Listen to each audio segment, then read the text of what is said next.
Welcome, everybody. My name is Rami Khouri. I'm the director of the Essam Faris Institute for Public Policy and International Affairs at AUB. And we're happy to have you all with us for the first first public event of this academic year. We're planning an exciting year of events with lectures, panel discussions, conferences. I'm glad to let you know that the Essam Faris Institute has now actually also started funding original research by professors at AUB. Programs are now moving in climate change, environment, Palestinian refugee camps in the Middle East, and youth-related issues. And we're looking at launching a program on the role of think tanks and policymaking in the Arab world. And other things are on the way. We're looking at issues of ethics and public policy with the philosophy department, UN peacekeeping, UN role in the Middle East with the political science department, other issues related to food, urbanism, a rich agenda of items based on the very high-quality work that AUB professors are doing, as they are the anchor of everything that we do, and we try to take research and have it impact on policymaking. And we will be keeping you informed of our activities. Today, we have the first event this year in the continuing series in the Bill and Sally Hambrecht Distinguished Peacemakers Lectures at AUB. Bill and Sally Hambrecht kindly funded this lecture series, which will end up with a book after about a year and a half, where we're bringing 10 experienced international mediators and peacemakers to come to AUB. We had 2 last year. We'll have another 8 in the next year and a half. And to learn from their experiences, particularly on the issue of the role of mediators in conflicts. They'll talk about conflicts in the Middle East, in Africa, Asia, all over the world. And some of the lecturers will have succeeded in making peace, and others will have failed in making peace. But in both cases, there's a lot to learn. And we're very pleased to have Rob Malley with us to kick off the lecture series this year. And he is a very experienced, distinguished, and a person full of knowledge and also, in my view, tremendous integrity. We asked Rob to come and speak because of his experience, particularly in the White House during the Clinton years, where he worked as the main Middle East advisor to President Bill Clinton, and was deeply involved in the Camp David II talks that failed but were interesting, and the Syrian-Israeli-American attempts to get together and forge peace in the summer of 2000. So he'll talk to us mostly about those. Rob Malley is now the director of the International Crisis Group's Middle East and North Africa program, and before that he was a senior fellow at the Council on Foreign Relations. Previous to that, he was special assistant to President Clinton and at the National Security Council on Middle East, and before that had worked in democracy and other issues and human rights around the world. He's a graduate of Yale University, Harvard Law School, and Oxford University, so he's very comfortable in a fine academic setting such as this. So I'm also happy to have Rob because he was once my boss. I worked for him for 6 months way back when I worked for the International Crisis Group in Jordan before coming to Beirut. So once again, I would like to express gratitude to Bill and Sally Hambrecht for endowing this lecture series, to Essam Faris and the Faris family for being patrons and benefactors of our institute, and to AUB and all of its professors and administrators for providing us this extraordinary forum to do what we do and to try to achieve what we try to achieve in the field of public policy and international affairs. And with that, I will turn it over to Rob Malley, but remind you again to make sure you turn off all your cell phones. If anybody hasn't checked your cell phone, please turn it off. Rob will speak for about 45 minutes or so, and then we will open it up to a general discussion. Thank you, Rami, and thank you for coming here today. I can't resist beginning by noting that Rami mentioned that We failed in trying to make peace with the Palestinians. We failed in trying to make peace with the Syrians, which was a kind reminder. But nonetheless, I see that I got the title of Distinguished Peacemaker. I can only wonder what I would have deserved if we'd actually succeed. But let me begin with a simple observation. That twice over the last 2 decades or so, the United States has tried, through different means, to reshape the Middle East by provoking swift and radical change. The most recent effort, the one we're living through right now, began after September 11th, when the Bush administration ousted the Ba'athist regime in Iraq and sought through other means to change the balance of power, the nature of regimes in the region. This was followed by a series of moves, one in my view more harmful than the other, that has sowed conflict, polarized the region, discredited the U.S. without bringing it any closer to its self-proclaimed goals. In its last year in office, the Bush administration has recast itself, or perhaps to put it a little less kindly, it's had a facelift of sorts. It's launched the Annapolis Process. Secretary Rice has come to the region countless times, and the administration promised a final status agreement between Israelis and Palestinians by the end of this year. So the administration, which had made a point over 7 years of keeping a healthy distance from the Arab-Israeli peace process, has become its loudest and most enthusiastic cheerleader. So much so that it's the Israelis and Palestinians who at times have felt compelled to curb its zeal.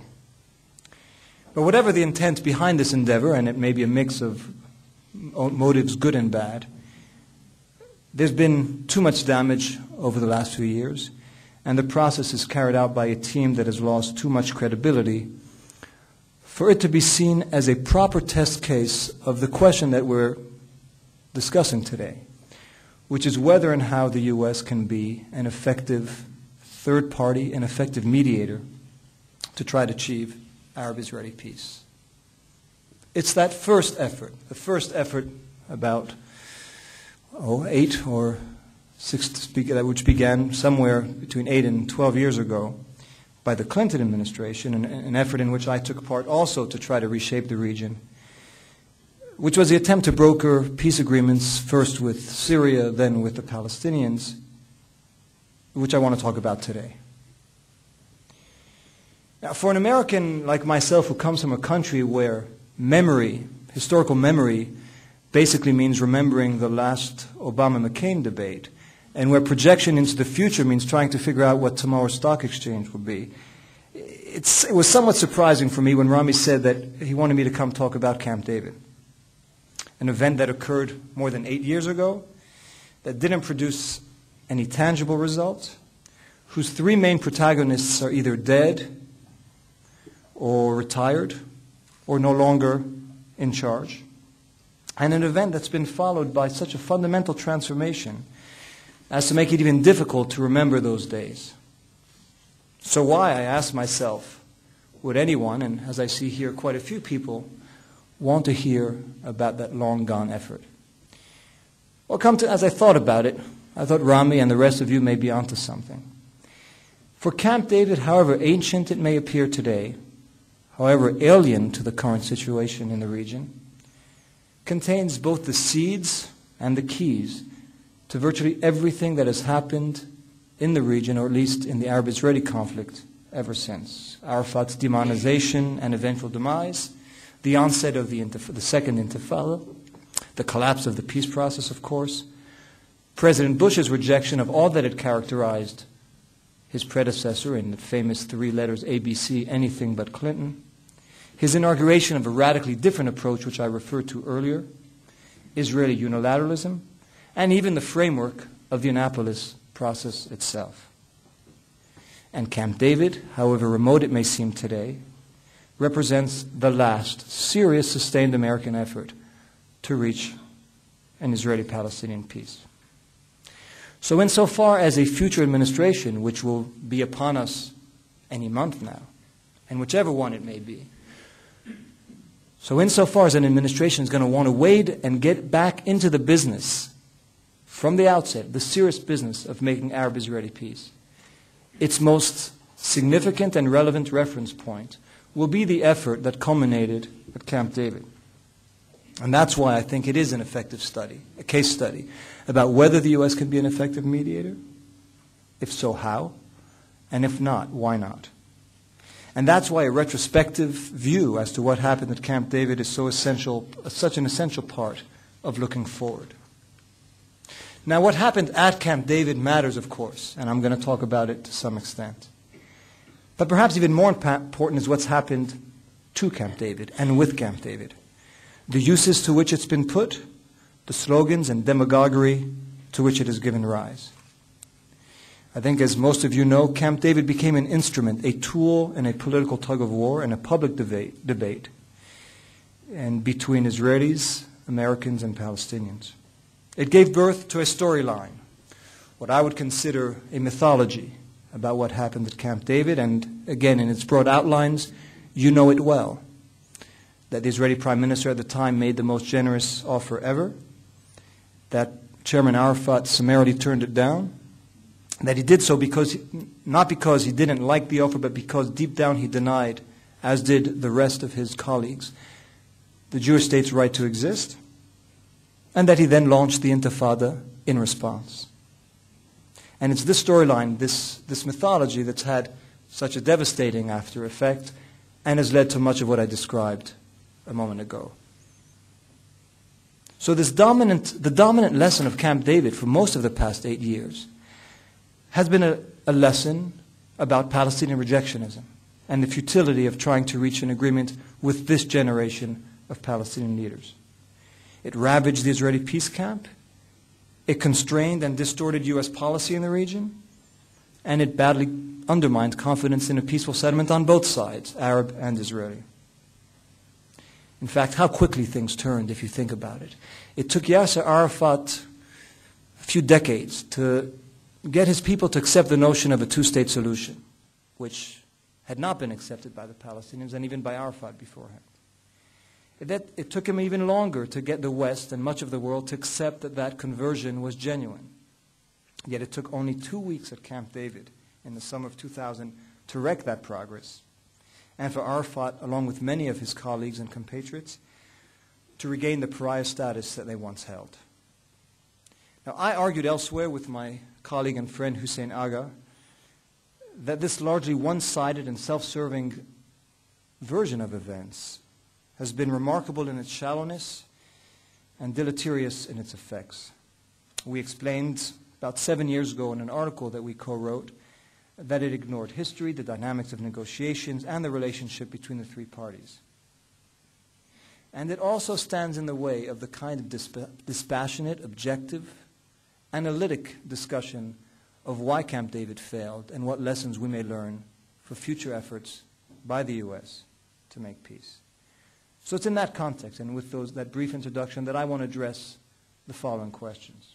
What happened at Camp David and afterwards? What lessons does it hold for Israelis, Palestinians, and Americans? And what does it say about America's ability to negotiate peace? Now, each side came to Camp David in July 2000 with very different perspective, approaches, and mindsets.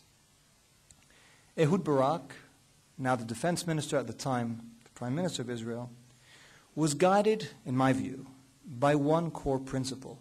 His notion that the Oslo Process, the notion that each side would create confidence through a step-by-step approach, Israel would withdraw from territory, the Palestinians would take some steps to strengthen Israel's confidence in its security, in its determination to provide security for the Israelis, that approach was deeply flawed.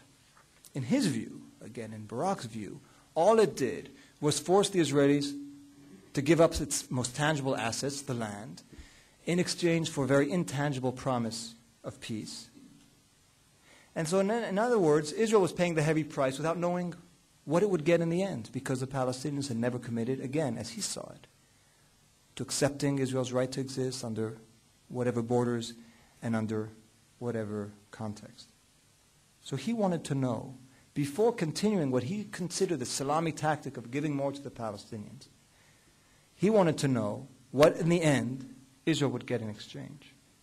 He also felt from a domestic point of view that this was the wrong way to go about it, because he would be expending political capital along the way to try to get Israelis to accept territorial withdrawals and other concessions to the Palestinians, the kind of capital that he wanted to maintain in his pocket for what he considered the real moment, the end game of a final status negotiation. So his worst fear, and he said this to President Clinton from the very first time they met in the summer of '99, his major fear, and it's something that you have to understand the Israeli psyche to this day, was that Israel would put forward concessions to the Palestinians, act upon them, pay the price domestically, only to see the Palestinians pocket those concessions and use them as the next point of departure.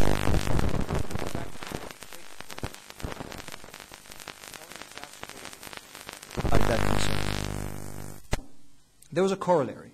The corollary was that the Palestinian leadership, and Yasser Arafat in particular, would make a historic decision, if at all, only once he realized that he had no alternative.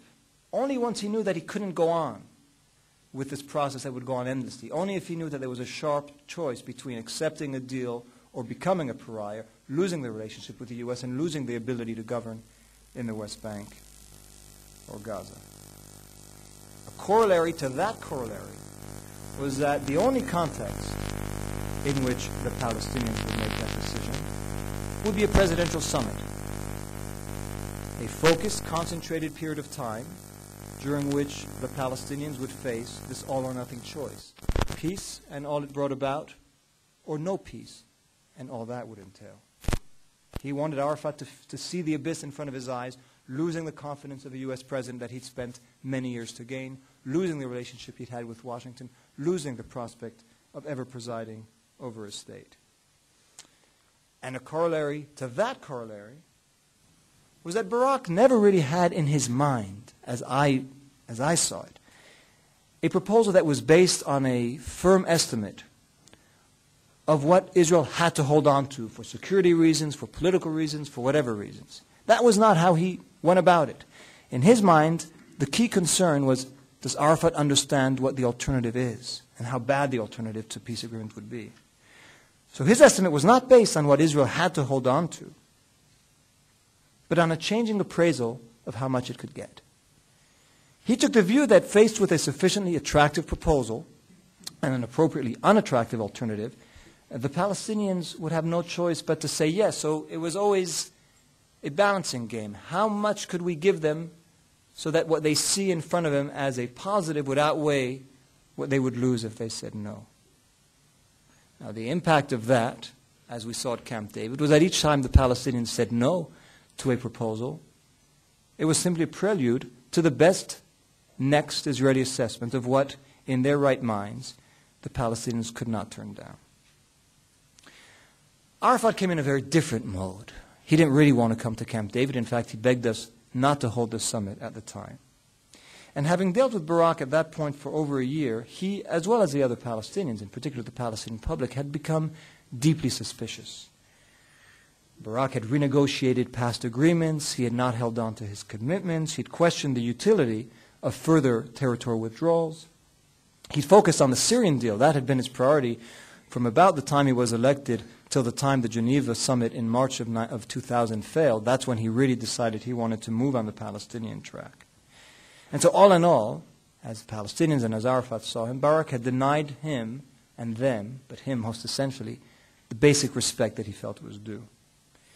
So this, among other things, everything that was happening on the ground, the way he'd been treated, convinced Arafat that Camp David was a trap, that it was premature, and there was a U.S.-Israeli concocted ploy to pressure him into accepting a flawed deal. So in a way, Camp David encapsulated Arafat's worst nightmares. It was high-wire summitry designed to put pressure on the Palestinians while heightening the pressure on them to accept a deal, while heightening the political and symbolic costs to them if they rejected it. And it was clearly a Clinton-Barak idea both in concept and timing and substance. And for that reason alone, regardless of what those ideas might be, because of their origin, it was deeply suspicious.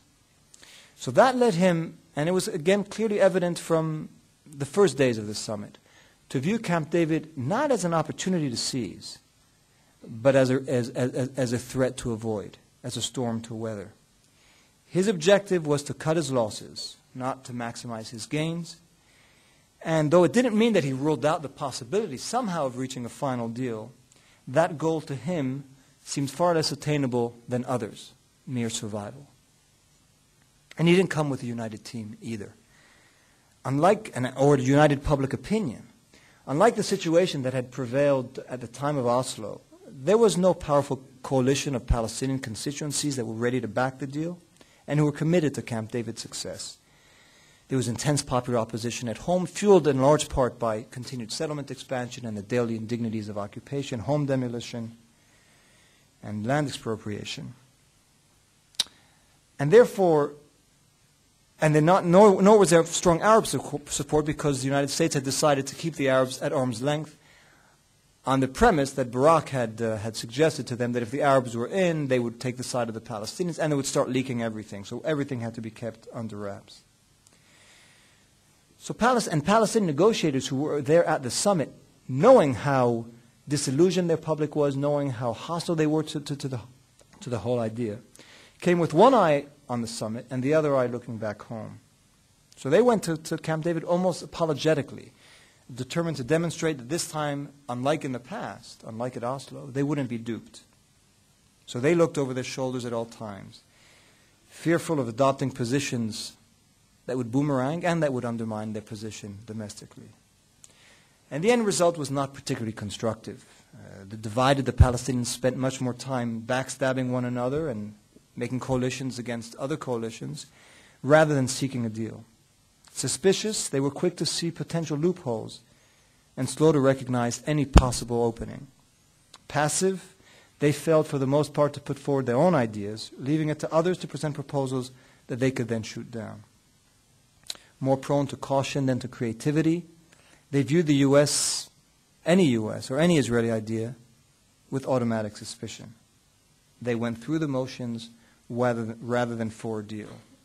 So they couldn't treat Camp David as that decisive historic event that President Clinton had in mind.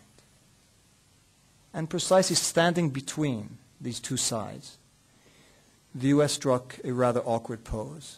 As Rami suggested, I was part of the team at Camp David. There were 10 of us. And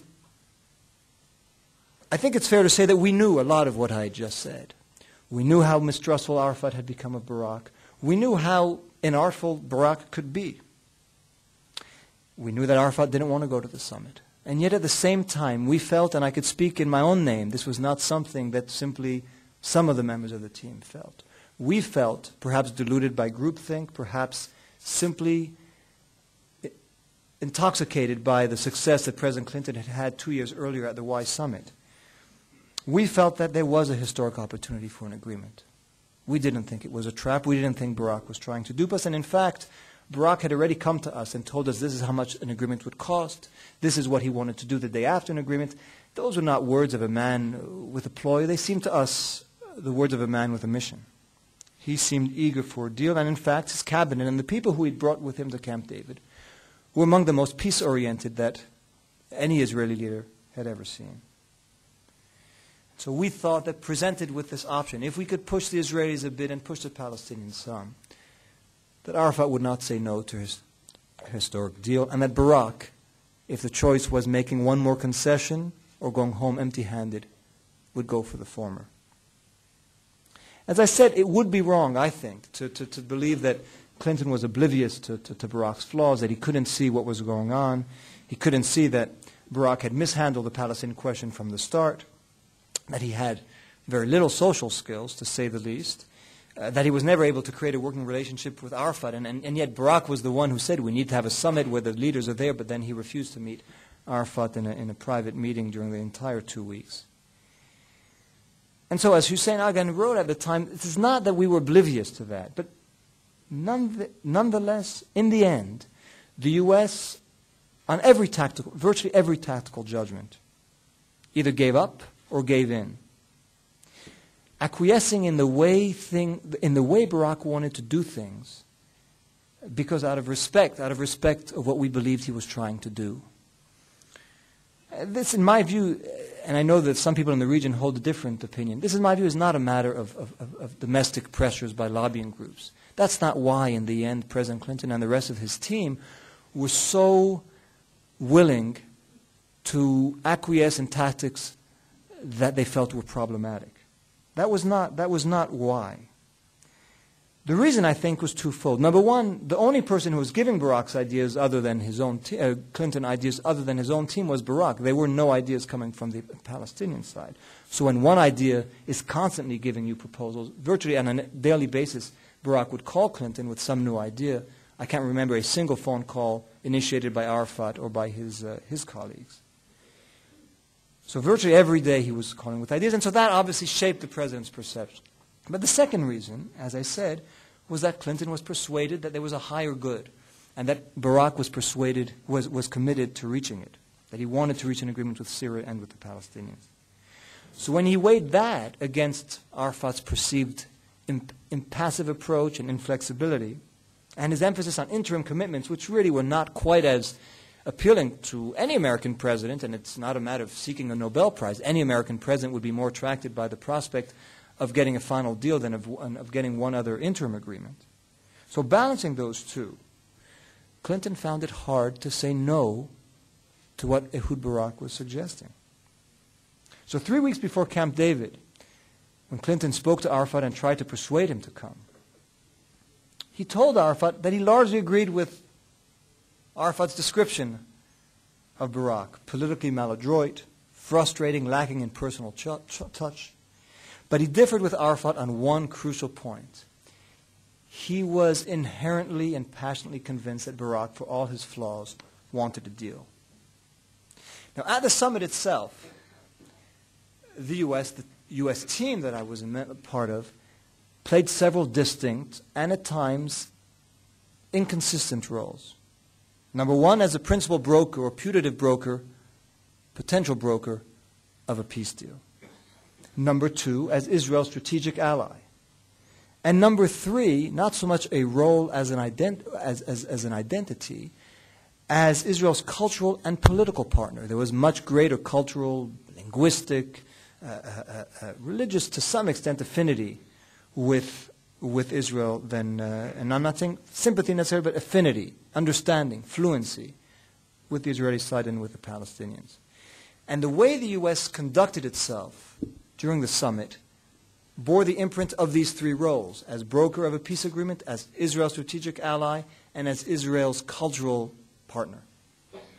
So as broker of the agreement, we were anticipated to put on the table our understanding, and this is what we should have done, our understanding of what a fair, viable, two-state agreement would look like. But the fact that we were much more sensitive to Israeli concerns for all the reasons that one could imagine, and again, I'm not really focused on the domestic reasons. I think it has more to do with our affinity with Israel.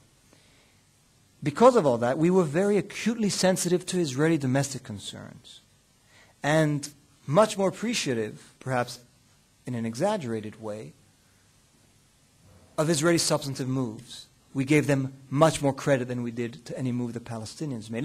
Give me a few examples. When Barak indicated somewhere midway through the summit that he would be prepared, contrary to every indication he'd given us until then, to divide the old city, half of it would be under Palestinian sovereignty, the other half under Israeli sovereignty, or that he was prepared to cede some Palestinian sovereignty over some of the Arab neighborhoods of East Jerusalem. Some members, many members of the U.S. team were taken aback, surprised. Some of them thought they would never hear that. Yet, they were completely nonplussed by Arafat's moves. For example, when Arafat signaled that he could accept Israeli sovereignty over the Jewish settlements, neighborhoods as Israelis would call them, in East Jerusalem, our reaction, the president's reaction, was, what else did you expect? You actually expected that in the final peace deal, you would have sovereignty over Jewish neighborhoods in East Jerusalem? That was a given. In his mind, it was not a given that Israel would cede sovereignty, or would give sovereignty to the Palestinians over Arab neighborhoods. So there was a discrepancy in how we judged the moves of the one and the moves of the other. Another difference. on the issue of Jerusalem, on the issue of the Wailing Wall, on the issue of the Temple Mount or the Haram al-Sharif, we knew, and many members of the team knew firsthand how much it meant to the Israeli people and to Jews in general. There wasn't a member of the team, and there wasn't somebody who we consulted with, again, because we were so obsessed with being a closed team. There wasn't somebody on the team who could make that same assessment about Palestinian Muslim affinity to the wall or to other religious sites. We simply didn't have that asset. And finally, again, in this discrepancy between the way we understood the two sides, we endlessly pondered what the impact of something would be on Israeli domestic opinion and politics. And as some of you may have read, one of Clinton's principal pollsters was giving him regular polls on public opinion in Israel and what Barak could sell or not sell. We rarely, if ever, asked that question about Arafat and the Palestinians. I said there were three roles. The third role was a strategic ally of Israel. And that, too, had an effect on America's conduct in the negotiations. Because that strategic relationship over time, and it wasn't necessary, but this is what it did over time, was give rise to this concept of the no surprise rule. In other words, the U.S. would never put on the table a document, a proposal, that had not first been shown to, discussed with the Israelis. Not necessarily accepted by the Israelis, but at least shared with. So it shared in advance all the ideas that it would then put forward at Camp David. Now, what happened often, and Dennis Ross in his account explained that sometimes it happened often without us even knowing that it was happening, the U.S. ended up presenting Israeli negotiating positions after discussion that Clinton had had with Barak and telling the Palestinians, this is the best deal you're going to get from Israel. And we said that based on the conversations we just had with the Israelis. We said, this is the best you're going to get. Trust me, it's the best you're going to get. Once Arafat said no and Clinton went back to Barak, Barak would say, okay, why don't we try something a little different? Again, the model I said earlier of Barak, assessing what he could get away with in terms of what the Palestinians could not afford to reject. And then once again, we would present it to the Palestinians and say, this is the best deal you'll ever have. So we went from saying that 90% of the West Bank was the best deal the Palestinians would ever have. 91% was the best deal the Palestinians would ever have. 92% was the best deal the Palestinians would ever have. Each time, doing several things at once, undermining our credibility, proving to the Palestinians that we were simply acting as messengers for the Israelis, and making it impossible to ever tell the Palestinians with a straight face, this is Israel's bottom line. So the result was to depreciate the assets that Barak had most counted on, even though he was largely one of the ones responsible for the depreciation, but to depreciate the assets that Barak had counted on for the real end game, which was U.S. credibility, Palestinian confidence in Clinton, and America's ability to exercise effective pressure. So this no surprise rule ended up having a few surprises of its own. It convinced the Palestinians that no matter what the proposal was, any U.S. idea was an Israeli one, and therefore both immediately suspect, and eminently negotiable. Any deal the Americans would put on the table, the Palestinians assumed, well, that's an Israeli position, that means we could continue to move it because we're not at the end of the game. Two other important points about the American role. First, because we sensed that there were difficulties and divisions on the Palestinian side, we drifted, perhaps naturally, but in my view destructively, towards its more pragmatic forthcoming members.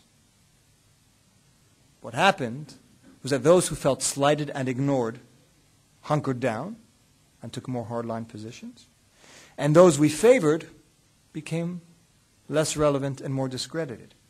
The internal divisions grew, and as a result, so did the Palestinian inability to create an internal consensus.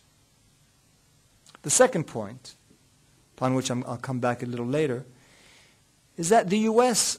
at Camp David, for a number of reasons, came in without its clear vision of what an endgame would look like. This might come as a surprise, but if you had asked the day before Camp David, the 6, 7, 8 of us who were going to work on it, what we thought a fair, realistic outcome of the negotiations would be. You would get 6, 7, maybe even 8 different answers, because some of us had more than one. There was not a consensus vision. There was not a forget about a consensus vision. There was not an authoritative vision that had been imposed from on high. We hadn't worked on it enough, perhaps. We had been perhaps too sensitive to concerns of one side or the other, and we didn't have, therefore, a clear vision of, yes, we know how this is going to end sooner or later. Put all this together. Barak's view of how to conduct the negotiations. Arafat's mindset, resistant and passive. The U.S. complex, contradictory, and I would say sometimes self-defeating role. And what you get is collectively quite a devastating outcome. Designed to preserve his assets for that end game, for the final moment, Barak's tactics helped ensure that the parties never got there. Obsessed with Barak's tactics, Arafat spent far less time worrying about the substance of the deal than he did fretting about a possible ploy. Fixated on potential traps, he couldn't see potential opportunities. He never quite realized how far the Prime Minister was prepared to go because of his own domestic dilemma. He needed to reach a deal to be relevant as a Prime Minister. He never realized how much the U.S. was prepared to push. And he never realized, in my view, how strong a hand he actually had. So having spent the better part of a decade building a relationship with Washington, he was not able to use it when it mattered most. As for the U.S., we never were fully able to take control of the situation. We were pulled in various and inconsistent directions. We never quite figured out which way to go, too often allowing ourselves to be used rather than using our authority to push the parties to where we wanted them to go. So the path of the negotiations that the U.S., some abstract way, had imagined, first get a position that was close to Israel's bottom line, present it to the Palestinians and get the Palestinian counter-proposal, bring it back to the Israelis, and then reach a deal, took more than one wrong turn. We never got an Israeli bottom line, we never got a Palestinian counter-proposal, and we never got a deal. Now, as you know, a few months after Camp David, in December 2000, President Clinton we finally did what perhaps ought to have been done sooner. We put a proposal on the table. They're known as the Clinton parameters. Now, in my view at least, and this is certainly subject to debate, they came tantalizingly close to the Palestinians' position. I think on almost every issue, things had moved, or the U.S. position had moved towards the Palestinian position in the months between July and December. By then, unfortunately, Arafat was in an even, perhaps, more hostile frame of mind. What he saw on one side was the Intifada, seething Palestinian rage at the high level of casualties. And all of that seemed to him much easier to exploit than it was to turn around. He also had no Arab or domestic pressure truly to accept the deal. Now, on the other side, what he saw was a rushed deadline because the president had given him basically at most a month because he was leaving office on January 20th. So, it was from December 23rd to January 20th. So a rushed deadline from a departing president and a departing as well as despised Israeli prime minister to accept an interesting but imperfect offer. Now, Arafat, who, as you know, was never, for all his strengths, one of them was not that he was a long-term strategic thinker, but rather always sought to maximize short-term gains by weighing public opinion and navigating it better than any Palestinian. And certainly when we look at the situation today, we see how he was able to keep things together. But that was his way of operating. And given that, despite, I believe, the allure of Clinton's proposal, it probably to him didn't look like that last chance. And so he saw some benefits in the status quo, strengthening his domestic position, and he saw real risks in accepting the deal. Waiting for another day seemed to him by far the safer bet.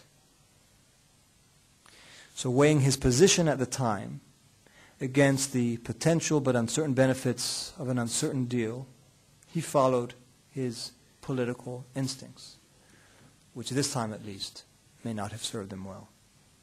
The failures were collective. We didn't exculpate the Palestinians. We didn't solely blame Israel or the Americans. We said that because of this perfect storm of three very different mindsets and pasts and histories and negotiating styles and mindsets, that the failure was collective. Now, one fact that I think has gotten very little attention is how over the years, when you read the memoirs of most of the participants, not all, but most of the participants, Israeli or American, not to mention Palestinian, of this of Camp David, our loneliness is no more. And I think there's now a relatively consensual critique of the Clinton, of that period of the Clinton year that's emerged, which goes something like this: that we misplayed our hands first at the Geneva summit, as I say, in March 2000, when we squandered our leverage by presenting an Israeli proposal rather than our own. We did so again later that year at Camp David, when we didn't have our own vision of how to resolve the conflict, when we picked our favorite Palestinian interlocutors, when we sowed divisions, perhaps unwittingly, and when we put forward, ultimately in December, valuable ideas at a time when, because we misjudged the Palestinian mood, perhaps, they were least likely to be valued. Moreover, for all its merits, and certainly I'm not going to be one who will say that they were not real merits, particularly compared to his successor, to the Clinton team's approach, I think, again, it's widely believed by those who've written about it, including members of the team, that it was excessively undisciplined, that it failed to hold the parties accountable to the agreements that they had signed, that it overlooked both Israeli settlement activity and Palestinian violence, that it did not reach out sufficiently to Arab or European allies, and that for too long it privileged a step-by-step, sequential, incremental approach rather than focus on reaching a final settlement. What do we learn from this in terms of, as I stated earlier, what may be a second attempt, another try? Who knows if it will occur, when it will occur, or who will undertake it. But when it happens, I think one could draw from this experience half a dozen critical lessons for peacemaking. The first lesson, and I think I've said enough about it already, is know where you're going before you set out to go there. During the first Camp David summit, the one between Jimmy Carter, President Sadat, and Prime Minister Begin, the U.S. had, from the outset, a single negotiating text. It had a text saying this is what we think the outcome will be in terms of withdrawal from the Sinai, etc., security arrangements. They put it on the table. Of course, both sides quibbled with it, rejected it, and we went back and forth, but never ceding control of that paper and making changes as we went along. That did not happen, as I said, in Camp David 1 and 2, and as I said, it couldn't happen because there was such discrepancy between the various sides, and in fact, in one episode, the U.S. did put a paper on the table. It was not quite a position paper. It was a paper that said, here are various options for all the issues. These are some ideas about how to resolve the refugee issue. Here are some ideas about how to resolve Jerusalem. Here are some ideas about how to resolve the territorial issue. Both sides rejected it. But rather than stick to it and say, you know what, you can't reject it as a whole, tell us what you like, what you don't like, and we're going to go back and forth, we simply withdrew it. And we did that very early on, and I think that set the signal from the outset. The parties knew that we didn't quite have a strategy or vision about where we wanted to go.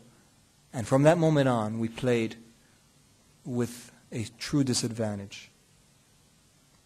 Second point is that as a peacemaker, as a mediator, the U.S. will preserve its special relationship with Israel, and I suspect we'll have questions about that later, but that's not something that's about to change.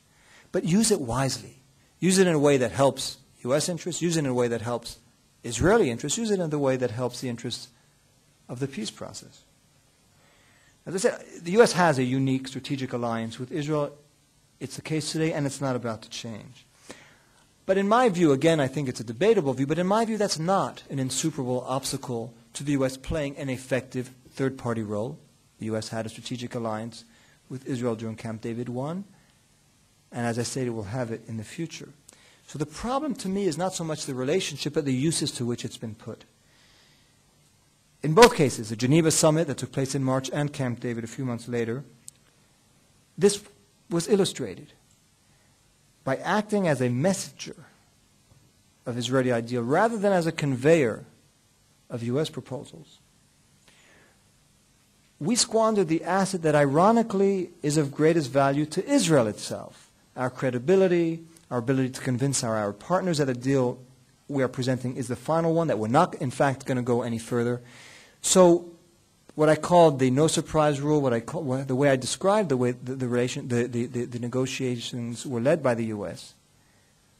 were flawed, but that flaw is not inherent in a special relationship with Israel. It's inherent in a special relationship with Israel which says the papers we're going to put on the table will be a reflection of one side's view. A third point. The substance of a deal matters, and the substance of the deal at Camp David, no matter what day it was presented, was a deal that was wholly unacceptable to any Palestinian, even the most moderate ones that are celebrated today. Mahmoud Abbas, Abu Allah, they rejected, would have rejected, would continue to reject what was on the table at Camp David. So the proposal matters, but so too does the timing. Now, if you think about it, in 1947, when the UN partition plan was put on the table, it gave much more to the Palestinians than what they can get today, and yet it was rejected because at that time, it was something the Palestinians felt they couldn't reject because they formed a majority in and controlled most of mandatory Palestine. Conversely, the 1993 Oslo Accords, I think most Palestinians today would concede, were deeply, deeply flawed. It was, in many ways, for them, a mediocre deal. It never mentioned statehood, independence. It didn't define boundaries. It didn't define the fate of Jerusalem. It didn't say anything about continued settlement expansion. Yet, because it came when it did, under the circumstances that it did, it was largely acknowledged at the time in the West Bank and Gaza as an achievement for Arafat. Now, again, conversely, the 2000 parameters, the Clinton parameters that were put on the table in December, today are viewed by many Palestinians as quite close to what they could accept. Not all Palestinians by any means, but at least a significant number of them. Even Arafat has said after the fact that, in fact, he had accepted them. But back when they were formulated, in the wake of Camp David, in the throes of the Intifada, given what was happening at the end of the Clinton term, they were roundly vilified. So content matters. But so too, and it's sometimes more so, does context, the context in which the content is presented. A related fourth point, which is that you can't negotiate, you can't divorce what's happening at the negotiating table from what's happening on the ground, any more than you could detach politics from psychology. Now, critics of the view that we put forward have said that, how could you say that the fact that Barak mistreated Arafat, is that really what's going to weigh in a historic decision about how to reach a deal? But negotiations never take place in a vacuum. They always are shaped by psychology, the psychology of leaders, the psychology of the people on the ground. And you can no more treat Arafat and the Palestinians' reaction in a vacuum than you can divorce Barak's behavior from his own politics and his own psychology. In all cases, that's what negotiations are about. It's not simply putting a paper on the table and saying it's a good deal. It's how the parties feel it. Do they feel it like a victory? Do they feel it like surrender? And I would say, just to jump to present day, one of the problems with the Annapolis process, what's on the table, what's being proposed to the Palestinians today, is not only better than Camp David, it's better than the Clinton parameters, if one is to believe the leaks of the Israeli press. But today, because of the state of weakness and disunity of the Palestinians, psychologically, I believe, it's being experienced as a defeat rather than a victory. And so, Arafat, who was able sometimes to sell defeats as victory, is now succeeded by a leadership that unfortunately can even make a victory sometimes look like a setback, because the psychology matters. And of course, as I say, it also matters what's happening on the ground. And Camp David, at the time that was happening, the summit was contaminated by what was happening on the ground. Settlement expansion, home demolitions, confiscation, the fact that you had armed groups and you had violence on the Palestinian side, all of that diminished domestic support for the deal, and infected the negotiations. Now, we tended to overlook that. And again, I don't think it's simply a matter of saying that whatever Israel wants is okay. I think it had to do with a calculation which ended up being a misguided one. And the calculation was the U.S. shouldn't squander its leverage on these issues. These maybe they're not small for the people involved, but viewed from the altitude of the U.S., they are small. You can have one more home built here, one more settlement expansion there, one more attack here. Those could take countless hours for the U.S. to extinguish every fire, and then the next fire, and then the next fire. Didn't it make more sense from an American perspective to put all your eggs in the big basket, reaching a final settlement, which, by the way, would resolve most of these issues? If you know where the boundary between Israel and Palestine is, who cares about settlements? Those that are on the Israeli side through a land swap would be Israeli, and those that are on the Palestinian side would be dismantled. So why spend months and months and months trying to get Israel to stop settlement expansion at great political cost in Israel and perhaps in the U.S., when you could try to draw that line and make the settlement issue become moot? That was an argument that Barack made to Clinton, and I think Clinton was quite receptive to it. But as I said, it was an unsustainable theory because you can't divorce what's happening at the negotiating table from what's happening on the ground, because people will perceive what is done very differently if it's done in one environment or in the other. Point 5, which I don't think needs any elaboration at all, is that you have to create a more diverse, inclusive peace team. As I said, I think we lacked some of the perspective and some of the insight that would have been particularly helpful to a successful negotiation.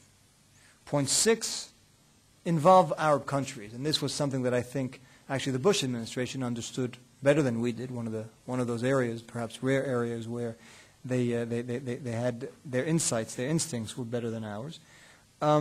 You've got to involve Arab countries. You've got to bring them in for two reasons. One, you have to give the Palestinians the kind of political support and cover they need for what even the best deal would entail, which is very tough concessions on their part.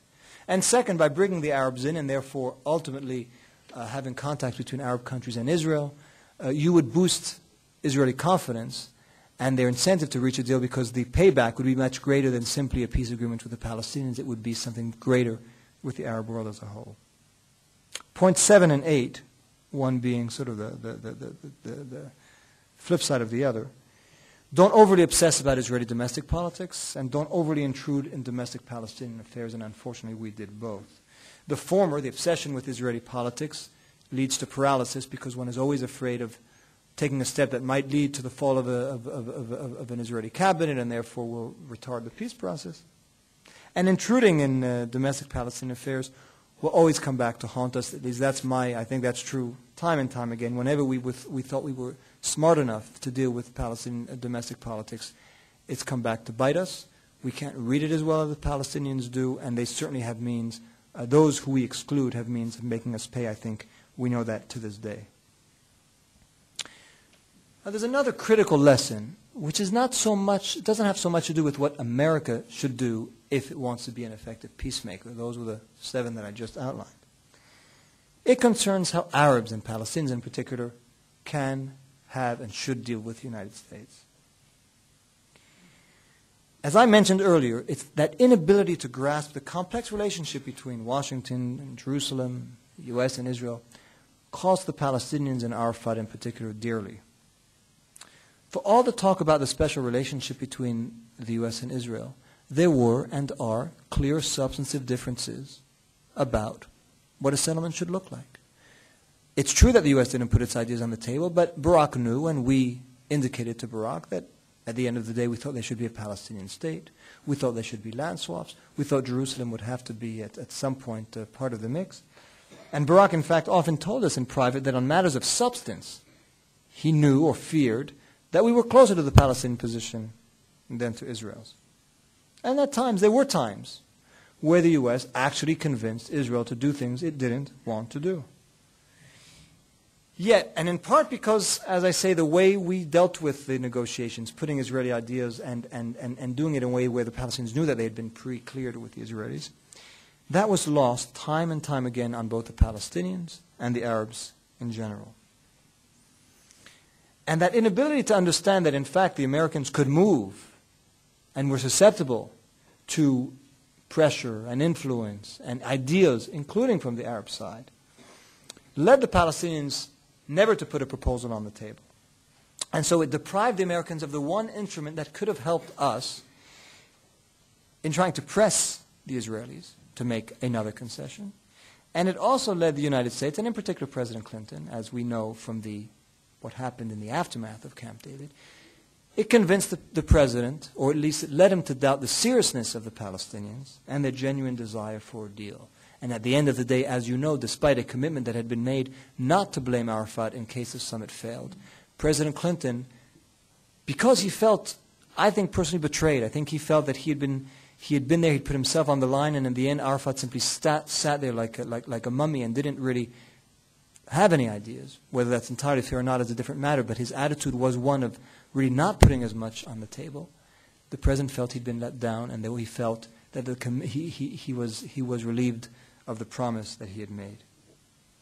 So in this respect, as I said, I think the Palestinians were victims of their one-dimensional vision of America.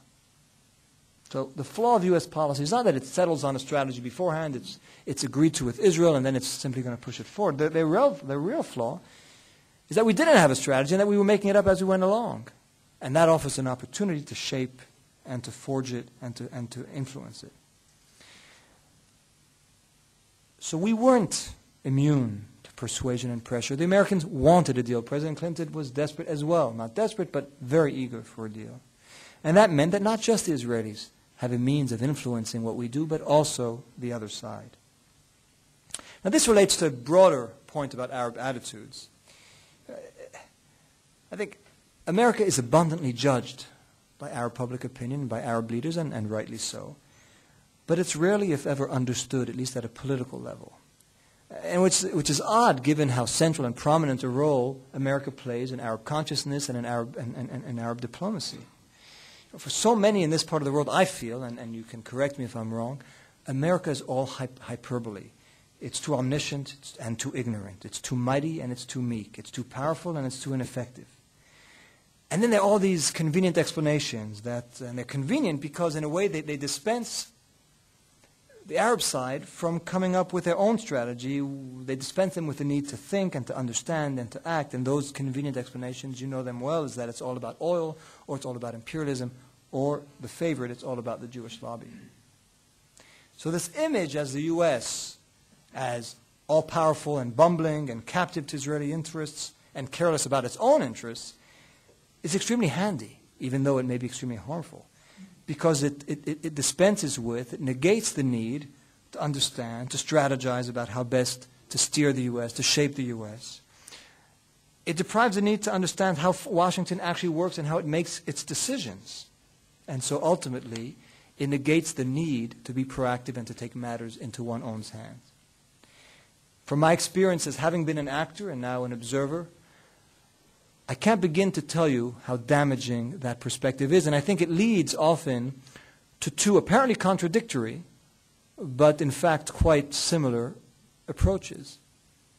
One is to be automatically critical of whatever the United States does because you believe that it stems from these motives which cannot be changed and which we have no impact on. So let's just criticize everything the U.S. does and not try to influence it. And the flip side is, let's simply obediently follow everything the U.S. says. Because if you can't change their views anyway, what do we have to lose by simply abiding by its views? Now, I'm an American, and I'm perfectly happy when people follow what the U.S. wants to do, but I'm not so happy when what the U.S. wants to do is deeply flawed. Certainly that's been the case under this administration, I believe, and I think some of the approaches, some of the blind following by certain countries, for example, on the Iraq adventure, on the assumption that we don't have, or you don't have, Arabs don't have, the ability to shape U.S. policy, I think it proved extremely costly, to put it mildly. So the simple point I'm trying to make is to acknowledge that the U.S. has its own interests, to realize that those interests translate into specific needs, and to appreciate that as a consequence, all other countries who are dealing with the U.S., and in particular Arab countries, possess real leverage, not to force outcomes, but to deal with constructively the U.S., which ultimately, as I believe, will be to America's benefit, to Israel's benefit, and to the Arab world's benefit. Now, the underlying question today is whether the U.S. can be an effective mediator. Now, if you draw on everything I said, I guess one answer could be no. If you believe that the U.S. cannot meet these 7 or 8 requirements. Another answer would be yes, if. Yes, if the U.S., in fact, did some of the things that it didn't do. If it had a clear idea of where it wanted to end. If it was able to act and put its own ideas on the table. If it was more inclusive in its policy in terms of who could be at the negotiating table. If its team were more diverse, if it paid more attention to facts on the ground, if it were smart about how it understood Israeli and Palestinian politics. A tall order, but not an impossible one. And then there's a third answer, which is neither no, nor yes if, but yes but. And that is, yes, in theory the U.S. could, the next administration could go in and play an effective role. If, in fact, the conditions that existed at the time of Camp David existed today. But those conditions have been radically transformed, in part because of what happened at Camp David, in larger part because of the policies that have been set in motion afterwards. And so it may well be that such an approach would have worked if the conditions had not changed, but cannot work given where we are today. And this is a thought on which I want to spend a few concluding minutes. In some ways, you could look at the situation today and say the two-state solution has never looked better, it's never looked healthier. The Israelis want it. I believe Ehud Olmert, Tzipi Livni, probably the next prime minister, genuinely believe in the need for a two-state solution, not as an Arab-Palestinian interest, as an Israeli existential one. Palestinians want it. Palestinian leadership, I think, Mahmoud Abbas and his colleagues feel the need, and Palestinian public opinion as a whole think that this is the only viable solution. And America wants it. And that alignment of stars, of having all 3 entities agreeing that a two-state solution is the only solution, is a pretty rare occurrence. I mean, in fact, it's only been the case since about 2000. Prior to that, 1 or more of the 3 parties did not want a two-state solution. In fact, the U.S. has not been official on record as wanting a two-state solution until then. It's Prime Minister Sharon who was the first to accept the two-state solution. And as I said, on the Palestinian side, it started early in around 1988. But it's not, doesn't have that old a pedigree, and it's not that solid a pedigree either. And other stars seem to be falling in place. The Arab Peace Initiative, all 22 countries of the Arab League agreeing to full normalization in exchange for full peace, full territorial withdrawal. And to top it off, there appears to be, more than ever before, a broad consensus on what a two-state solution will look like if, in fact, we ever get there. Clinton parameters plus, Geneva plus, minus. I mean, we know basically where it's going to end. But so why, if things look so good at some level, do they feel so depressingly bad? And it's because, in my view, all else, all that matters, is pointing in the other direction. Content, but context. Politics and psychology. On the Palestinian side, the national movement is undergoing its most transformative or most fundamental, far-reaching and destabilizing metamorphosis since Yasser Arafat took it over and molded it in his image over 4 decades ago. Only a few years after Arafat's departure from the scene, the Palestinian movement no longer has workable political and legitimate political institutions. It lacks an effective, authoritative leadership, and it's lost any clear and readily recognizable program, armed struggle, peace negotiations, for what, by whom, to what.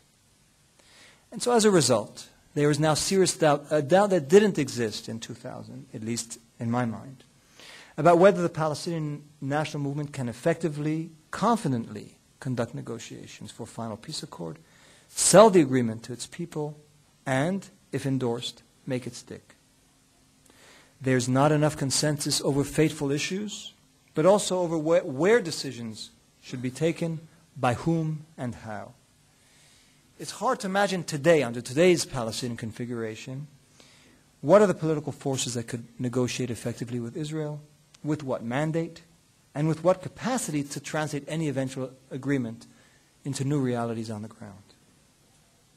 So what that means in particular is that if one is to negotiate today, as the Israelis are, with the Palestinian Authority, but by excluding Hamas, and given the current situation, it means negotiating with only a part of the political system, controlling only part of the security forces, and commanding only partial loyalty over a deeply divided and inherently suspicious population.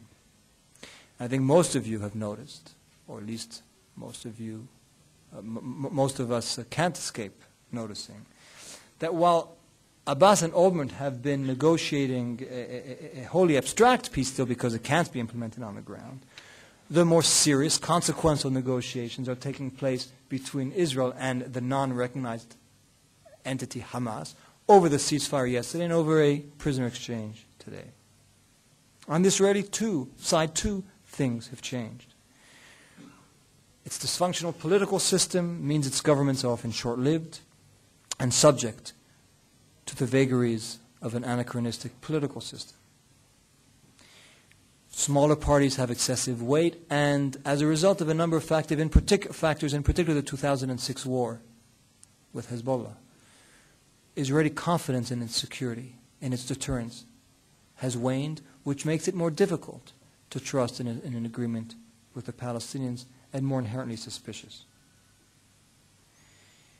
So all of this explains both the political side, the fear that a peace agreement would entail wrenching political decisions and divisions and the uprooting of tens of thousands of settlers in a difficult political environment, and the fact that the Israelis today don't really trust that at the end of the day they're going to find on the other side not just Palestinians but Arabs who are prepared to accept their right to exist as a Jewish state, peacefully, normally, in this region. So it explains that gap between an inchoate support by the Israeli people that one sees in all the polls for a peace agreement and its leadership's inability to accomplish it. It also explains why prime ministers such as Ehud Olmert are much more forthcoming when they leave office than when they're in. But as I said, I think the conditions on the Israeli, on the Palestinian side are very different. And other things have changed as well. The region is not what it was in 2000. We've had the Iraq War. We have the polarization today, which is the internal Arab polarization, which far exceeds what existed in 2000. That too complicates the ability to reach a deal. And finally, U.S. credibility is far lower than what it was in 2000, and therefore can it be as effective today as it would have been or it could have been 8 years ago? By this, I don't mean to say that there's no way out. There may well be a way forward. I think, just to throw an idea out there, I think one of the ways forward is going to be to move simultaneously on an Israeli-Palestinian and an Israeli-Syrian deal, whose prospects actually today look far more promising. An Israeli-Syrian deal would alter the regional landscape in dramatic ways. It would bolster indirectly support for an Israeli-Palestinian deal because it would mute opposition to it. It could drown out opposition voices. And perhaps as importantly, it would magnify, in a way that I described earlier, Israeli incentives to reach a deal, because at the end of the road of those deals is not just a deal with one country or one entity, but peace with all Arab states, normalization with all Arab states, and security understandings with all Arab states. So the most effective 21st century mediation may have to be more regional, more comprehensive, and paradoxically, in light of the difficulties, more ambitious. Question marks abound, and that is one, whether that's the way forward. But perhaps none is more pressing than the one I want to leave you with before I will take your questions, which is the following. Was Camp David a first step towards a two-state solution, or was it its last and final hurrah? Thank you.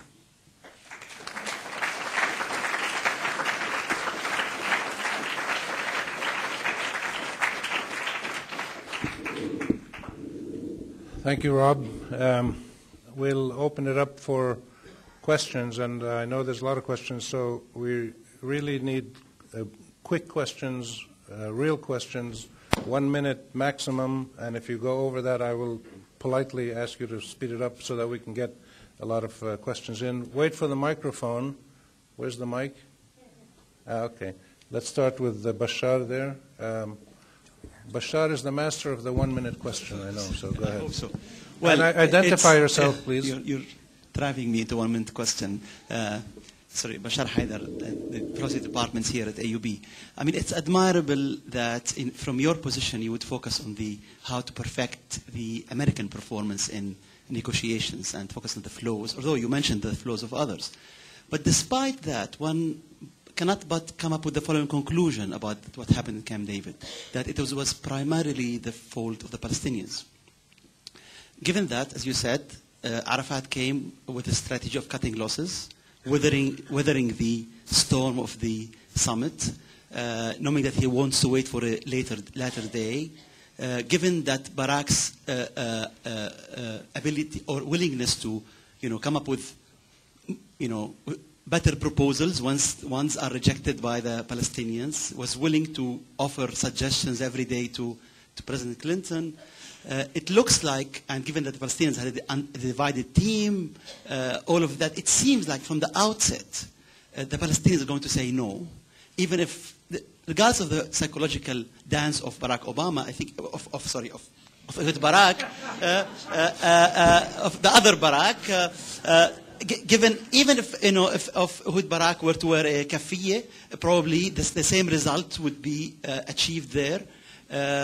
You mentioned the failure of the Americans to ask Arab countries to back the Palestinian track. As far as I remember, I think most of the pro-US Arab countries were saying at that point we were behind anything Arafat accepts. It seems to me, given what you have said, that the main primary flaw was the Palestinian position and the Palestinians' fragmented and rejectionist mode that we went to in the summit. Thank you. I make a point of not trying to allocate and try to some arithmetic formula say who is most to blame. I'm not sure you could reach that conclusion from what I said. I think it's obviously your prerogative. I do want to insist on one thing, which I mentioned it, but I didn't maybe not have insisted upon it enough. The deal that was presented at Camp David, if there was a deal presented at Camp David, is one that no Palestinian could accept.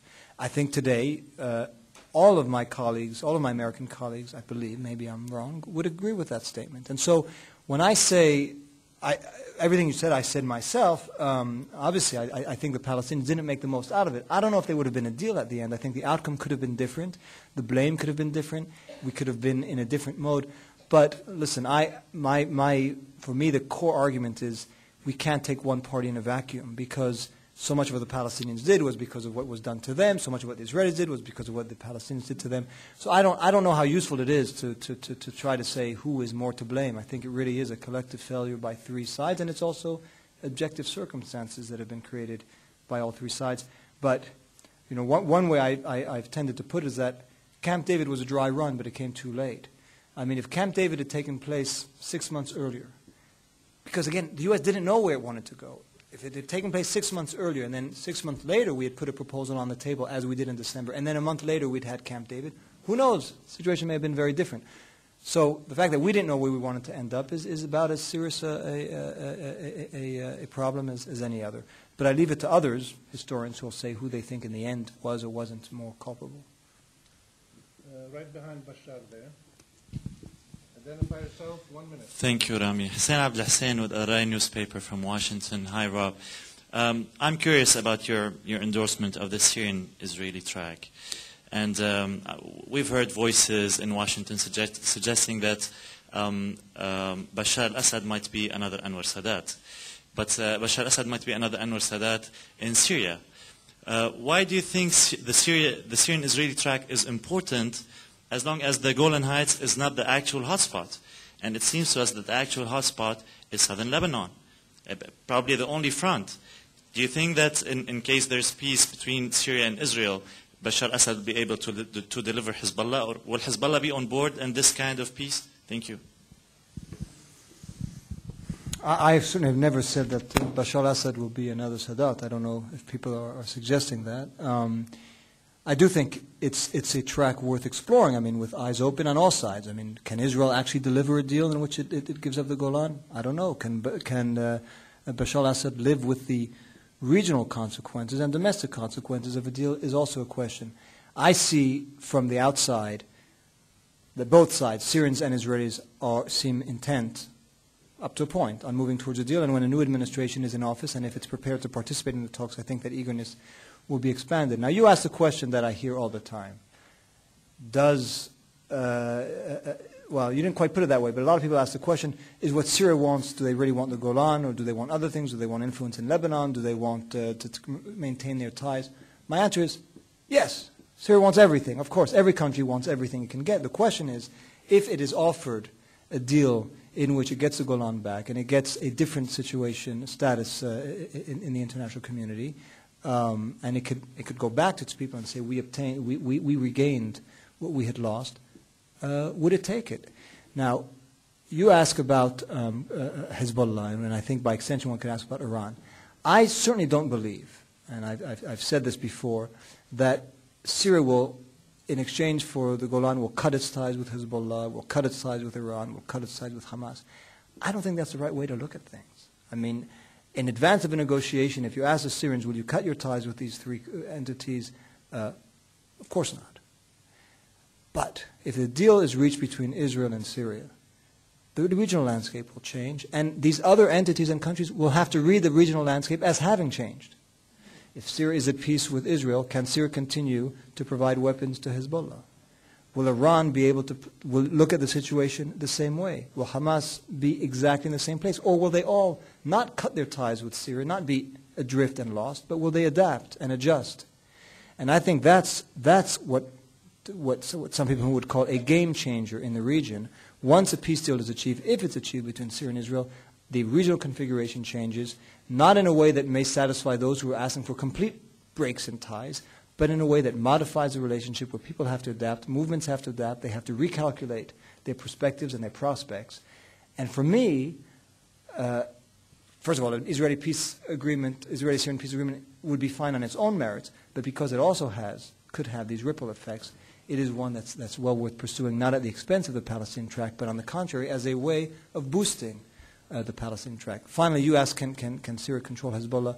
I think there are people here who would know far better than I. I think the real question is, how does Hezbollah react? How does it read the situation if an Israeli-Syrian deal is reached?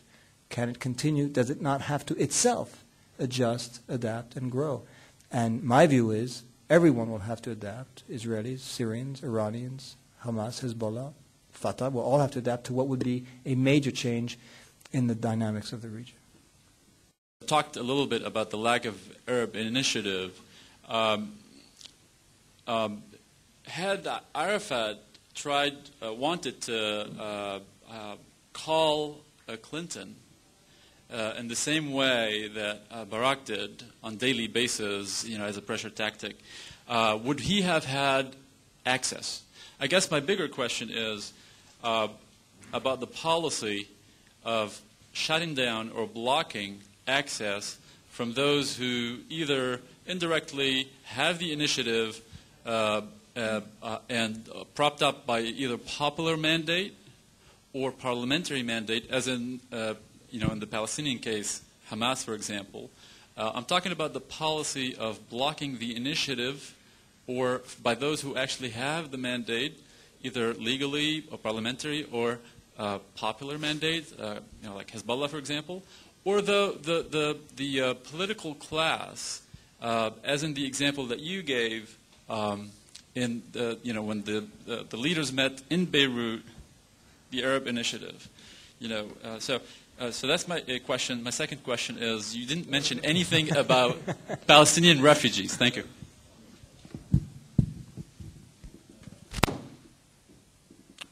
Okay.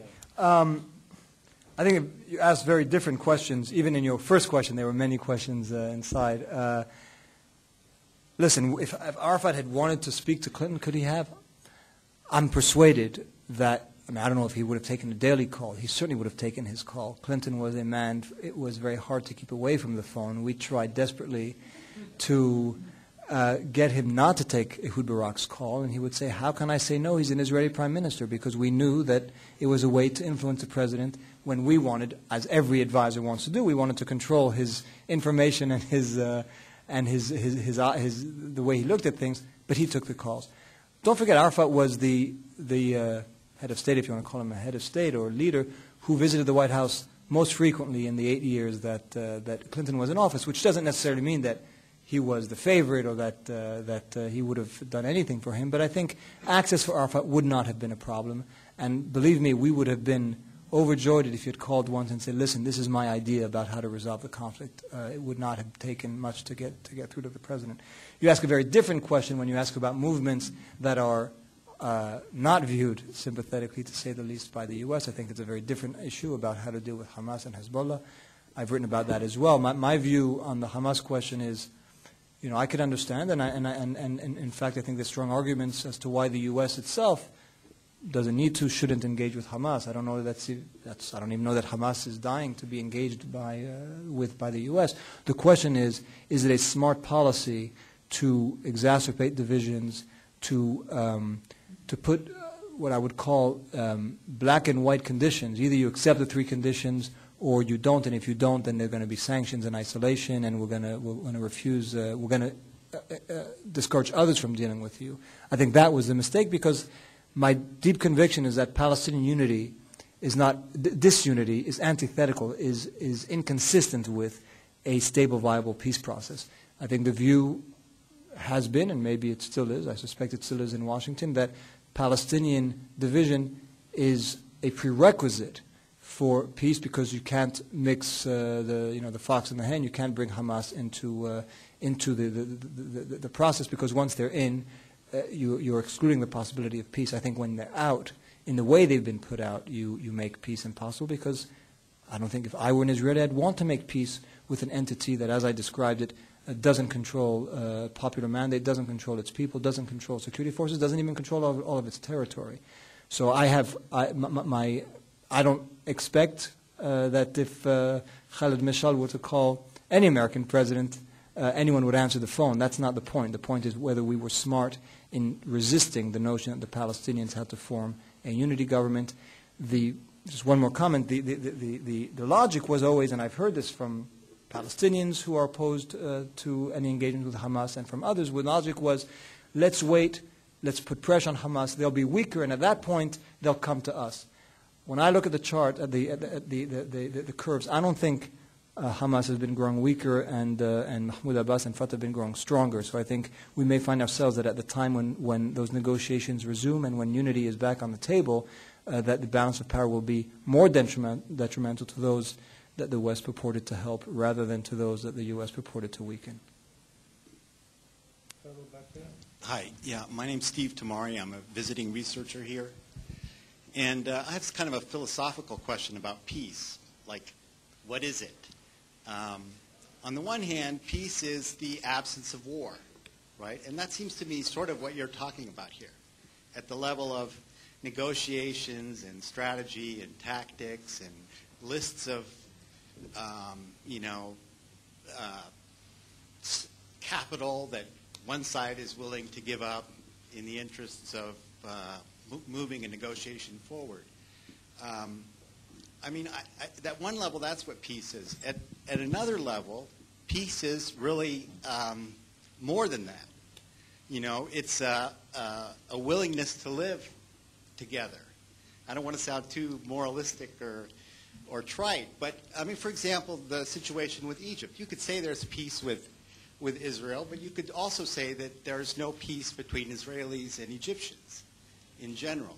So my question is, this 1 minute thing has got me really nervous, but my question is, and I guess I'm not going to get into, how Israelis and Palestinians could ever live together, and I won't go there now. The question is for Americans, and it's sort of psychological. You gave us a list of 7 things that the Americans should do, right? When it comes down to the psychological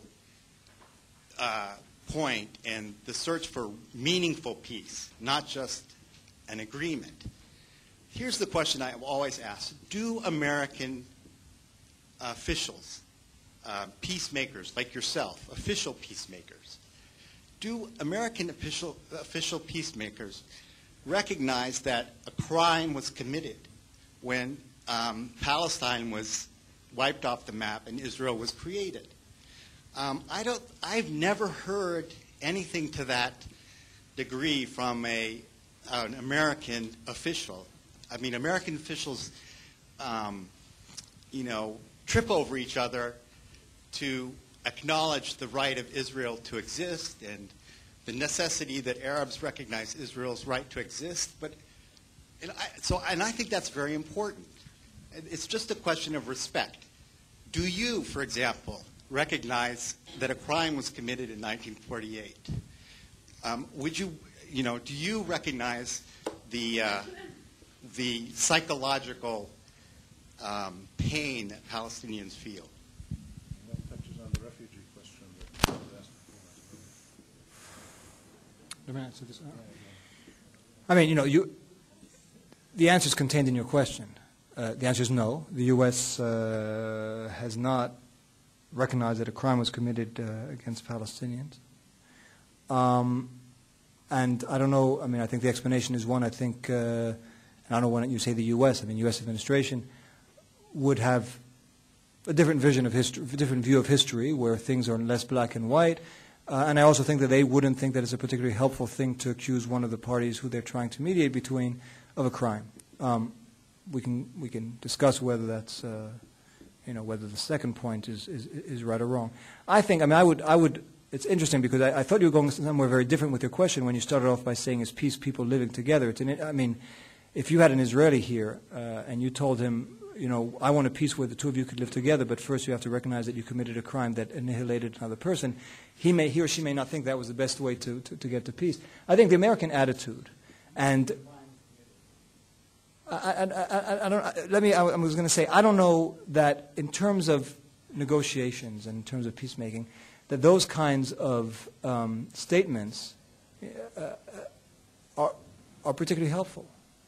I think recognizing the harm that was done to the Palestinian refugees, the need to make up for the harm that was done to Palestinian refugees, I think that's critical, and Rami, I know, is working on something like that, because, as you say, there is a psychological component. We can't simply say, we have a situation today, and let's live with it. No, we have to understand history, and I think the American approach, generally speaking, has tended to be quite ahistorical on this pragmatic notion, or the belief that a pragmatic notion is better. Let's forget about the past, a past. Maybe we'll remember other past, but we'll forget about a past.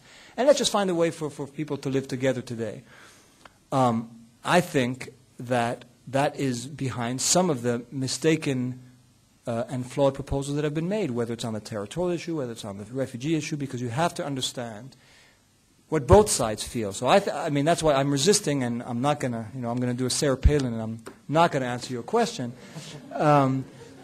But I'm resisting it because I think, who cares what my view is about whether there's a crime? Yes, but I'm saying as a peacemaker, I think as a peacemaker, what is critical is understanding the psychology of both sides, and being able to reconcile their competing narratives in a way that both sides feel that justice has been done to some extent. And justice will not be done in the end. If there's going to be a two-state solution, justice will not be done. But enough of it so that both sides can live with it and accept it. Do I believe that at the end of the day, if there's a peace agreement, that the Palestinians, the Arabs will feel that their moral and political rights have been restored, and that in fact Israel has a legitimate right to exist as a Jewish state, because that's what a peace deal is going to entail? No, I don't think. I think, Ariel Sharon was right when he said the Palestinians, the Arabs, will never accept us as a legitimate Jewish state. I think he's right. Now, I don't know, a generation, 2, 3 from now, but if we're talking in the foreseeable future, I think the Palestinians and the Arabs believe what you said, that it was a crime, therefore Israel is not a legitimate entity.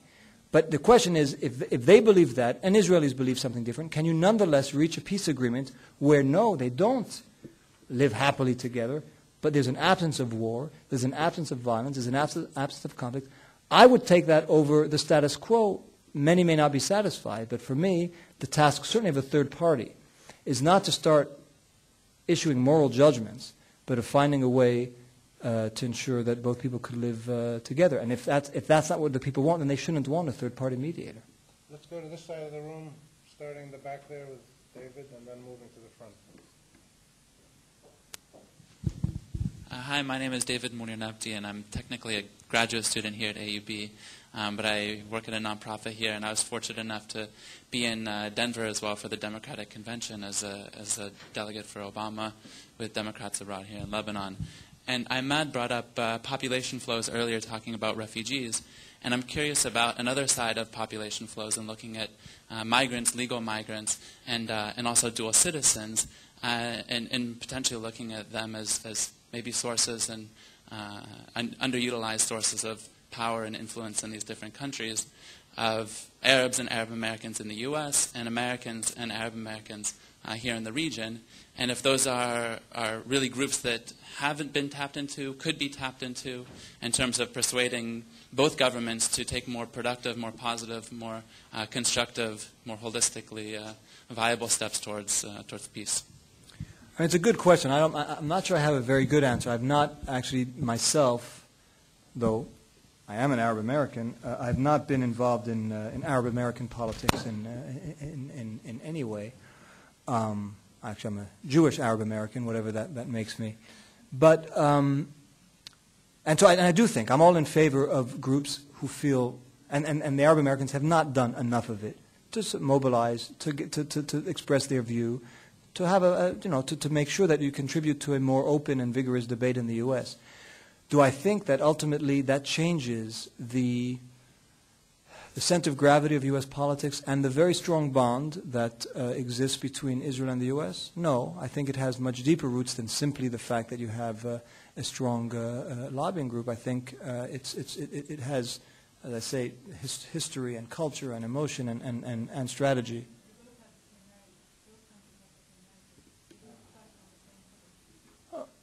You mean Israel and the U.S.? So, but does that mean that there could be a more effective voicing of a different point of view? Absolutely, and it has been. It has not been effective. I think you know that well. Maybe it's changing now. As I say, I don't follow it as closely as perhaps I should. So my answer is yes, but I think we need to be aware of the limitations of what it could accomplish. It was not an argument for not doing it. It's simply an argument for being realistic about, as my friend Aaron Miller says, the other Arab-Israeli conflict, which is the conflict for Americans, leaders, officials, hearts and minds, that conflict is over, and it's not going to be relitigated, I don't think. In the front here? The green shirt. What about the female? Well, okay, we'll get a female. My name is Sean Lee. I'm an instructor in the English department, and you had mentioned earlier that the U.S. was open to pressure from the Arab states and from Palestinians. And I'm wondering, besides putting forth their own ideas instead of reacting to Israeli and American ideas, concretely, what sort of pressure do you mean coming from the Arab states and from the Palestinians? When you said open, I don't want to be misunderstood. I don't mean that they're waiting breathlessly for that pressure to come. I said I thought at times it could be constructive. I think there's several things. I think there are ideas that could be presented, and in fairness, there are peace initiative and other things were examples of ideas that came from the region. I also just think there has to be real bargaining. I think the example of the Arab position in the run-up to the Iraq War, which people someday will write about in the secret history of what Arab regimes did, I think that's a case where if in fact, and maybe they didn't really care if the U.S. went to war, but if they did care, there were things they should have put on the table, what the repercussions would be, what an alternative strategy could be, what they were prepared to do. Even on the Arab-Israeli conflict today, there's some clear efforts that Arab countries have said they wanted from the U.S. They should say we're prepared to help you on what you want to do on whatever the issue is in the region. But in exchange, we need a clear commitment on what you're going to do on the Arab-Israeli conflict. Now, that supposedly happened in the run-up to the Iraq War. I think the Jordanians and others, I think you're going to have Marwan Muasher here, and I think he could tell you, and he writes it in his book, that they were under the impression that in exchange for, not acquiesce, but as a counterpart to the Iraq War would be renewed efforts on the Israeli-Palestinian front. And it didn't happen. I think, the Arab world needs to find a way to be clear about its commitments and clear about the trade-offs that it is prepared to accept. And in a way, the Arab world can then be much more forthcoming in cooperating with the U.S., whether whatever the file that the U.S. is working on at the time, but in exchange, get clear commitments and clear steps on things that matter to them. Now, there'll always be U.S. red lines, and as I think I've said enough today, don't expect the U.S. to do anything that would harm its relationship with Israel. But a more active role in the peace process, I don't think is inconsistent with that special relationship. So I just think there needs to be, I mean, the first prerequisite would be Arab unity. So I may be dreaming already when at the first step, but I think if they were a more consensual Arab position, you could get, you could actually shape things in a more constructive way, so long as it was consistent with what the U.S. Actually wants to achieve. Do you think that's inconsistent with a fair role as a mediator, as opposed to a more active role? Because I think that's kind of the key. What is inconsistent with the special relationship with Israel and the U.S.? Listen, as American officials will tell you, or American candidates running for office will tell you, we are not a even-handed broker. I don't know what I don't know which expression you're not supposed to use anymore. But certainly when Howard Dean used the even-handed word, he was castigated and vilified. So I think, I don't know that the U.S. even claims to be an even-handed affair, but can it be an effective one? I mean, for me, an effective means if at the end of the day what you get is an agreement that meets both sides' needs, even if in getting there the United States was tilted towards one side, that may be how you do it. The question that you judge it from is what the outcome is. And the Arabs always have the power, the Palestinians always have the power to say, no, thank you. This is not a deal that meets my needs. So it's just as I think the U.S. has to use its relationship with Israel in a smarter way, the Arab world has to use its relationship with the U.S. in a smarter way, but knowing the lay of the land. Well, the lady here. The ladies should have put their hands up earlier, by the way. If you want gender equality, you've got to move fast. Thank you.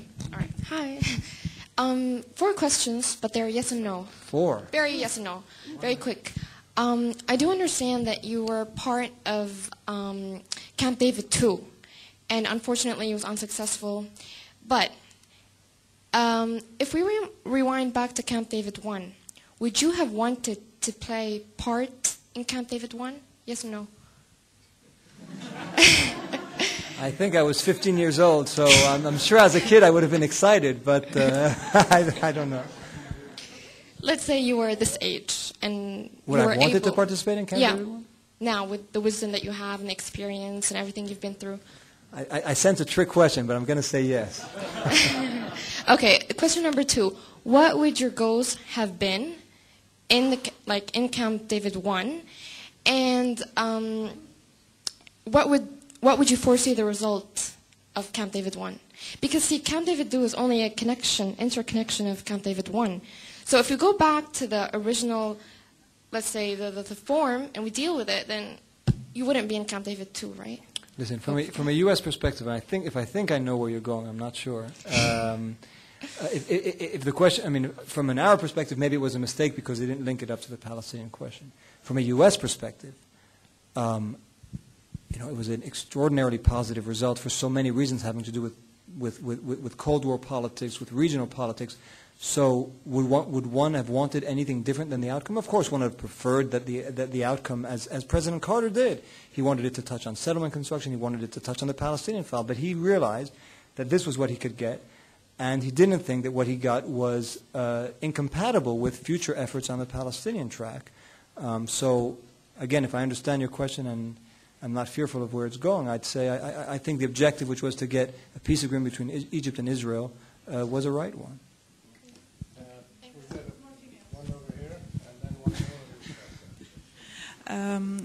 You're talking about every party having to see the realities on the ground and reassessing it as it goes along. The perception in the Middle East right now, besides hostility towards the U.S., is that its star is waning. So your word is no longer gospel. Is that the U.S. taking that into account? Is the U.S. taking into account? That we might not want to know what you think very soon. Well, with the new administration, everyone's going to want to know what the U.S. thinks. But no, listen. No, I think Barack Obama is essential for making the world fall in love with the states, and I think the powers that be will help him get there. Besides the voting public, because you need the world to fall in love with you again to even listen to you. But the realities on the ground is economically and militarily, you don't matter as much. And politically, no, I don't disagree at all. Do you think maybe Israel will rush you to get to a deal while we're still listening to you, maybe? I mean, will it play that way as well? I mean, I don't understand. Will Israel now want a deal and want you to push it more because your star is waning a bit? I don't know. I think Israel has its own reasons now for wanting a deal, which have to do, as I said earlier, with the perception that that a Palestinian state is an existential, vital Israeli interest more than it is a Palestinian vital interest, because, well, for obvious reasons. But on your broader point, I agree fully that because of squandered capital, squandered military resources, squandered credibility, the U.S. is not in a position, and we know it. I think both Rami and I have written about the fact that there are other actors now, whether they're the Turks, the Qataris, and others, who are playing a role that the U.S. is not playing anymore, and the U.S. can't do much about it. I think it's a fact that the U.S. has been absent from the regional scene because of the actions it's taken. I think it's reversible, and you gave one hypothesis under which it might be reversed. But again, I don't think today that it's a matter of Israel having to be pushed to understand that it wants a peace. I think there's going to have to be help pushing and trying to get it to the point, to the substance of the deal, so that both sides could sign up to it. But if you hear Israelis today, a number of them fear. They think the biggest fear is that the Palestinians don't want an agreement, that they're going to end up with the situation of de facto one state. I mean, that's an Israeli's fear today. So I think they want an agreement. Are they prepared to pay the price of that agreement in terms of settlements in particular, and Jerusalem and refugees? I mean, that's the question which they have to grapple with, as do the Palestinians. Last one over here, and then I don't think it's viable. Well, that could be another question. Hi, my name is Iyad Hassami, and I am a researcher and also the co-founder of the Yale Arab Alumni Association. And I'd like to return to the, I guess, more promising question of Syria-Israel negotiations. The discourse this past spring and summer has generally recommended U.S. engagement in the talks, and the logic has been engage because the tactic of isolation has failed. Two of the running themes in your lecture this evening were A, although the U.S. maintains a strategic alliance with Israel, the U.S. has its own independent interest, and B, the U.S. should be not a messenger, but an active and disciplined mediator. So could you clarify then, what exactly is the U.S. interest in achieving a Syria-Israel deal, and how might the U.S. use its strategic alliance with Israel to make that happen? Well, first, as I said earlier, I think it's a major U.S. strategic interest because of the ripple effects it has. I mean, forget about the fact that I think Arab-Israeli peace is in the U.S. national interest because it takes away one of the, particularly Israeli-Palestinian peace, but more broadly Arab-Israeli peace, it takes away one of the ingredients that fuels anti-Americanism, that serves as a recruiting poster for extremist groups. It hurts America's image in the region, so it hampers its ability to do other things it wants. I think as well, for the strategic reasons I mentioned earlier, a peace between Israel and Syria starts changing a landscape that has become extremely hostile to the U.S., going back to the earlier point. I think anti-American forces have been on the rise, and for very logical, visible reasons. And I think that starts changing things. It starts changing the strategic picture in a way that could be very significant. Also, from an American perspective, better relations with Syria could mean a different approach, more cooperation on Iraq, which is not a minor concern to this or the next U.S. administration. Now you say, how does it use a strategic alliance with Israel? This is a case where U.S. mediation, I'm not sure mediation is that critical. My sense is that Israelis and Syrians can actually, on the substance of the deal, they can get very far. They don't need anyone to help them. The reason they want the U.S.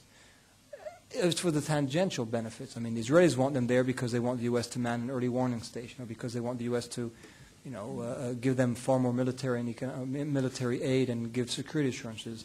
The Syrians want them because one of the benefits of a Israeli-Syrian deal is to bring the Syrian back into America's good graces.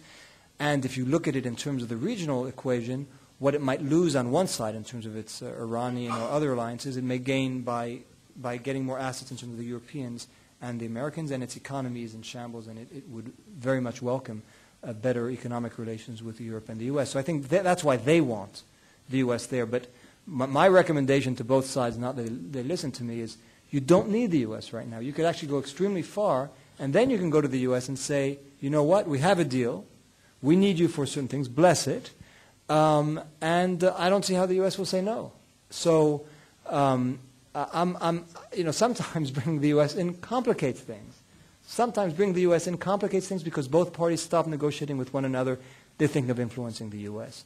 And sometimes I think we have to think of the U.S. being at the table and always being there may not be the best thing. I think the U.S. needs to be engaged, but engagement doesn't necessarily mean being present at all times. Taking a step back, letting the parties deal with one another, sometimes may be the more effective route. I think we have to keep an open mind about that. We're going to have to bring this to a close. I just want, before we end, I want to make two announcements. One, I want to thank my staff, Sareen Karajerjian, Johnny Jiha, and Zina Sawaf, who helped with a lot of these activities tonight. And I want to let you know that our next speaker in this series is going to be Gareth Evans, the president of the International Crisis Group, former foreign minister of Australia, now engaged in a major international nuclear diplomatic process. And he will talk to us on his vast experiences in the past and in the present in resolving conflicts among different nations and peoples. He'll be here on November 10, so you'll hear about that. But please join me in thanking Rob Malley for joining us tonight.